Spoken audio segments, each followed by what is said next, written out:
വേഗം വരുന്നവനായ യേശുക്രിസ്തുവിന്റെ നാമത്തിൽ ദൈനംദിന അപ്പം എന്ന അനുദിന വചനചിന്തയിലേക്ക് ഏവർക്കും സ്വാഗതം.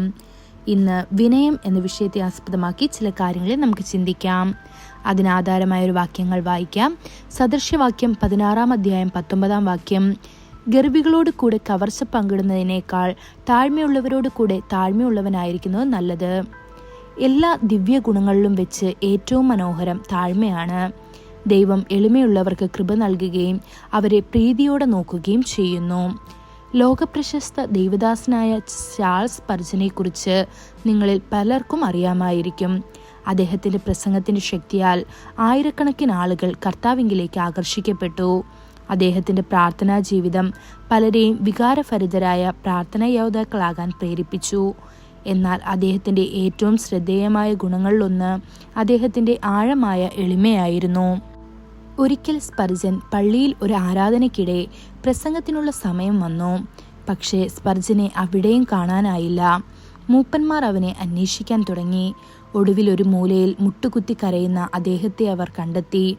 അവന്റെ കണ്ണുകൾ കണ്ണുനീർ കൊണ്ട് ചുവന്നിരുന്നു. സൗമ്യമായി ഒരു മൂപ്പൻ അവനെ തട്ടിക്കൊണ്ട് പറഞ്ഞു, പ്രസംഗിക്കേണ്ട സമയമായി, നിങ്ങൾ വരുമോ എന്ന്. എന്നാൽ സ്പർജൻ മറുപടി പറഞ്ഞു, ഇല്ല, ഞാൻ വരില്ല.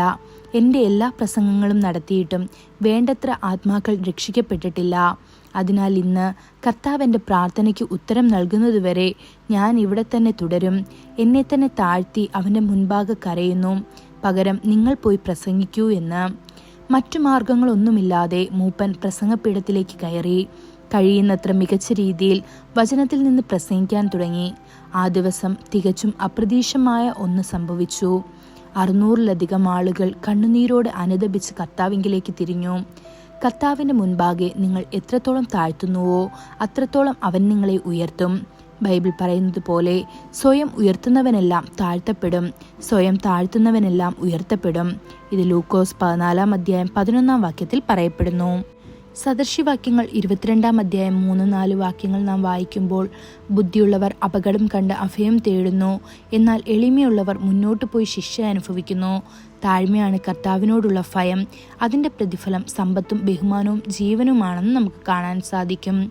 കർത്താവായ യേശുവിൻ്റെ വാക്കുകൾ നിങ്ങൾ ഒരിക്കലും മറക്കരുത്. സത്യമായി ഞാൻ നിങ്ങളോട് പറയുന്നു, നിങ്ങൾ രൂപാന്തരപ്പെടുകയും ശിശുക്കളെ പോലെ ആകുകയും ചെയ്യുന്നില്ലെങ്കിൽ നിങ്ങൾ ഒരിക്കലും സ്വർഗരാജ്യത്തിൽ പ്രവേശിക്കുകയില്ല. അതുകൊണ്ട് ഈ കുട്ടിയുടെ എളിയ സ്ഥാനം സ്വീകരിക്കുന്നവൻ സ്വർഗരാജ്യത്തിൽ ഏറ്റവും വലിയവനാകുന്നു എന്ന്. ഇത് മത്തായി 18 അധ്യായം 3-4 വാക്യങ്ങളിൽ നമുക്ക് കാണാൻ സാധിക്കും.